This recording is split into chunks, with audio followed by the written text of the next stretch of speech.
A paz do Senhor, meus queridos irmãos, mais uma vez nós nos encontramos aqui para tratar de um assunto tão importante. Lições bíblicas, como você já sabe, comentário bíblico para a maturidade cristã, revista comentada pelo pastor Cláudio Honor de Andrade, que lição de número 4 deste domingo abordará a igreja de Esmirna, enquanto confessante e mártir. E aí nós temos alguns pontos que precisamos conversar com os nossos irmãos para que nós, nesse tempo que nos é dado, aproveitemos de maneira melhor possível, como o caso de a soberba da cidade de Esmirna. Eu sei que você já comentou, meu querido, na aula anterior, o porte da cidade de Éfeso. Com certeza já trabalhou na visão panorâmica das igrejas da Ásia, o forte das cidades portuárias, como também a igreja localizada na cidade de Laodiceia. E agora nós temos a igreja de Esmirna, nesta cidade tão importante, neste cenário recortado geograficamente, mas que traz a sua importância portuária. Está aí a grande soberba da cidade, sendo muitas vezes comparada à sua autossuficiência. E eu quero chamar a atenção aos irmãos da origem da palavra Esmirna.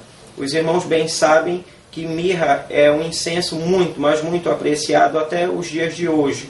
E o retirar, o extrair deste incenso é uma prática que exige não só uma prática, mas também uma dedicação muito grande, porque requer que da árvore seja coletada a partir de cortes de lâmina, como o teçado que você conhece, como também você conhece uma faca de um gume só. E isto é retirado desta forma, a partir do momento que essa lasca é retirada, a seiva brota e com o passar do tempo ela vai endurecendo. E nesse endurecer ela é queimada para exalar o bom perfume, muito, mas muito propício para os dias de hoje. Temos nós deixado que o Senhor retire as nossas lascas, para então que seja brotada essa seiva e essa seiva possa no queimar da sua vontade exalar o bom perfume.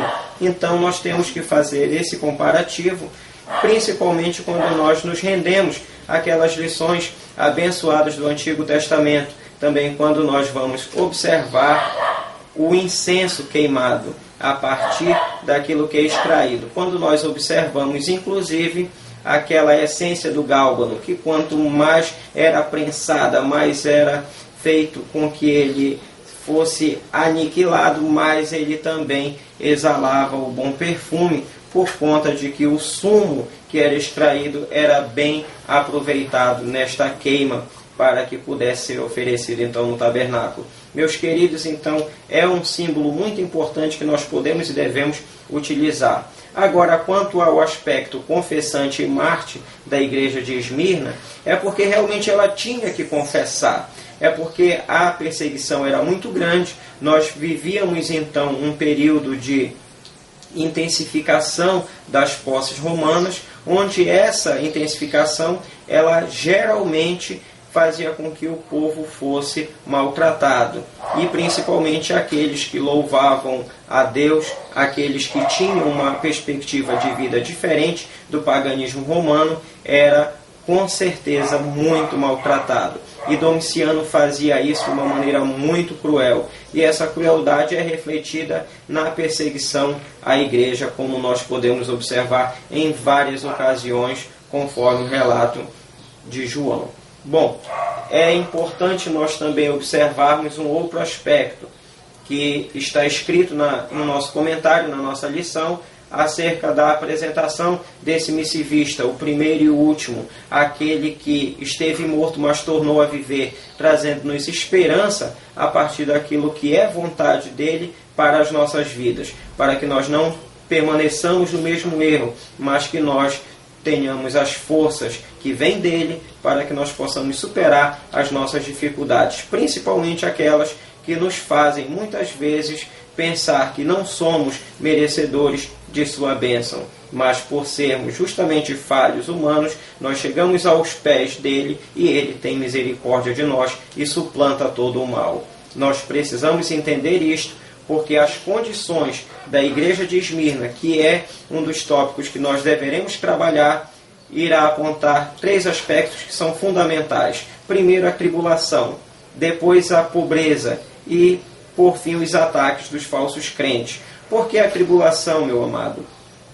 Porque de tudo aquilo que a igreja vem sofrendo, os ataques em relação àquilo que ela é aprisionada, naquilo que é costume, naquilo que é cultura, que pode vir a trazer algum tipo de prejuízo nesse encarceramento, pode ser um movimento cultural, pode ser uma tradição religiosa, pode ser inclusive um regime ditatorial. Nós vamos observar que essa tribulação ela precisa ser lançada diante do Senhor, porque Ele continua cuidando de cada um de nós.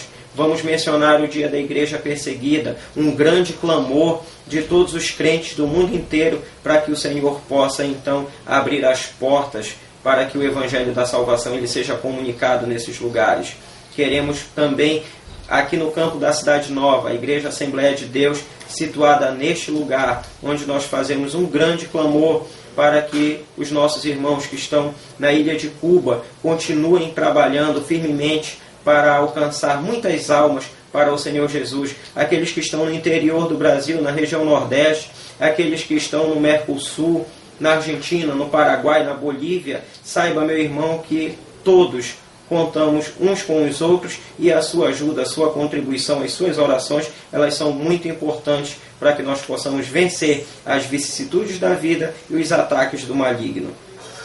Esses ataques dos falsos crentes, quando nós aproveitamos o ensejo para poder dizer que acontecia naquela época e volta a acontecer nos dias de hoje, precisa que a igreja esteja preparada. Está aí o grande ministério cristão de toda a igreja sendo mencionado a partir de agora. A sua característica importante enquanto professor, enquanto aluno de escola bíblica dominical, participando desse grande manjar celestial. Agora, crentes em prisão. O que seriam esses crentes em prisão? O resumo tanto da tribulação, quanto da pobreza, quanto do ataque. Quando a gente fala dos crentes em prisão, nesse aspecto, você pode ampliar para tudo e qualquer coisa, meu querido, que possa subjugar a liberdade de cada um de nós em pregar o Evangelho da Salvação. Inclusive aqueles que não são mencionados nos veículos de comunicação, aqueles que não são exibidos em violência física ou psicológica, mas aqueles que estão sendo tratados nos bastidores, na legalização de atos que podem ou devem de alguma forma suprimir aquele seu direito. Mas façamos como a igreja de Esmirna, testificando do grande amor do Senhor para as nossas vidas, fazendo com que sejamos, na verdade, reconhecidos não pelo que temos, mas pelo que somos diante do Senhor Jesus, com a autoridade e com a identidade de um verdadeiro cristão, aquele que o adora em espírito e em verdade. Há um paradoxo muito grande entre as igrejas que são mencionadas na lição bíblica, na lição de número 4. Como nós comentamos no episódio anterior, no programa que foi veiculado, nós tivemos um contraponto da igreja de Éfeso com a igreja de Laodiceia. Agora nós fazemos da mesma forma, só que com a igreja de Esmirna. Por quê? Porque a igreja era fervorosa espiritualmente, mas era pobre materialmente. Quando nós observamos que a igreja Laodiceia era uma igreja morna na sua espiritualidade e era rica materialmente.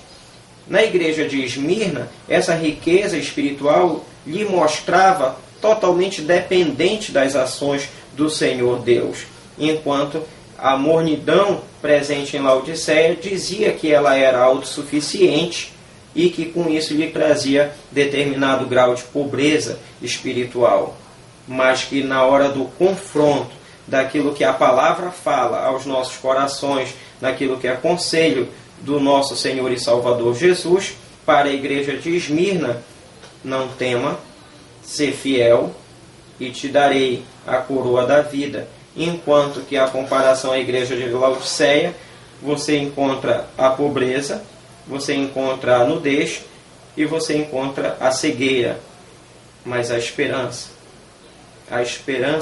para todos nós. E aquilo que nós mencionamos tanto na lição anterior como nesta lição, não nos perquemos na campina. Façamos a obra do Senhor, estejamos unidos, ombreados na proclamação do Evangelho da Salvação para o crescimento desse organismo que é a Igreja do Deus vivo, mas com os pés fincados na rocha, que é Jesus e que é a sua palavra. Até o nosso próximo encontro, quando nós estaremos todos juntos em o nome do Senhor Jesus. A paz do Senhor.